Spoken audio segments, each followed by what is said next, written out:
The governor has done a terrible job, and the mayor of San Juan she's horrible. I think she's just terrible. She's so bad for her people.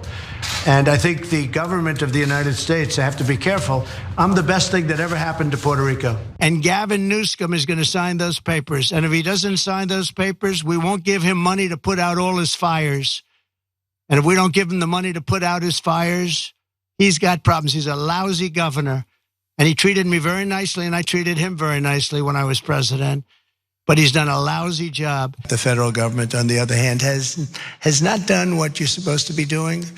In particular, with respect to North Carolina, they've let those people suffer unjustly.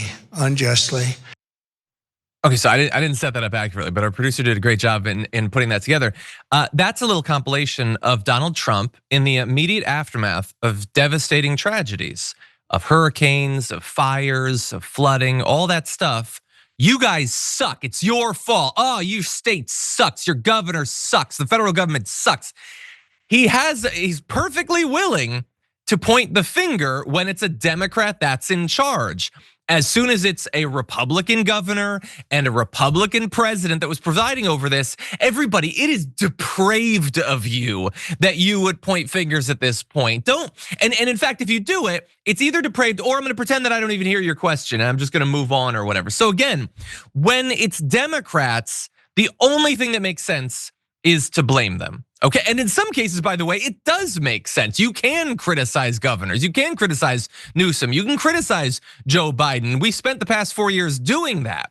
But he was an active participant for those 4 years when he wasn't in charge. Now that he's in charge, everything again, it's just an act of God. And he dabbled in this yesterday, and we showed you the video. He said it's the Biden setup. Something with the Biden did it, I guess. 6 months after Biden wasn't even in power anymore, he's still somehow responsible for local flooding in central Texas. Greg Abbott has delegated a lot of power 6 months after the end of Biden's term to Biden having continued influence over that. And so it's just the classic thing. And it's why I will never understand the people that say, it's good that we finally have a man in the White House. We have someone strong and responsible, an alpha male. It's John Wayne in there. That dude can't wait to pass the buck. It's not even a passing. His fingers don't even touch it. The buck just goes from one person to another right past his face without him even taking ownership of it for even a second. It's always somebody else, this pathetic little baby boy would have you believe. But I think it matters who you elect.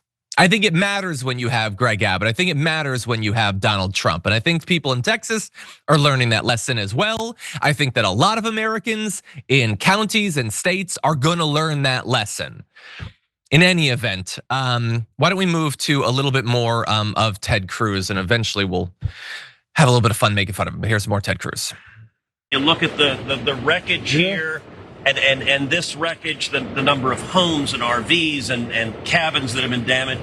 But there's no doubt afterwards we're going to have a serious retrospective, as you do with any disaster. That's right. And say, okay, what could have been done differently to prevent this disaster? And look, the fact that you have girls asleep in their cabins when the floodwaters are rising, something went wrong there. We've got to fix that and have a better system of warning to get kids out of harm's way. Okay, so Ted Cruz is doing his second favorite thing after taking vacations during emergencies. It's standing on the bank of a river in Texas.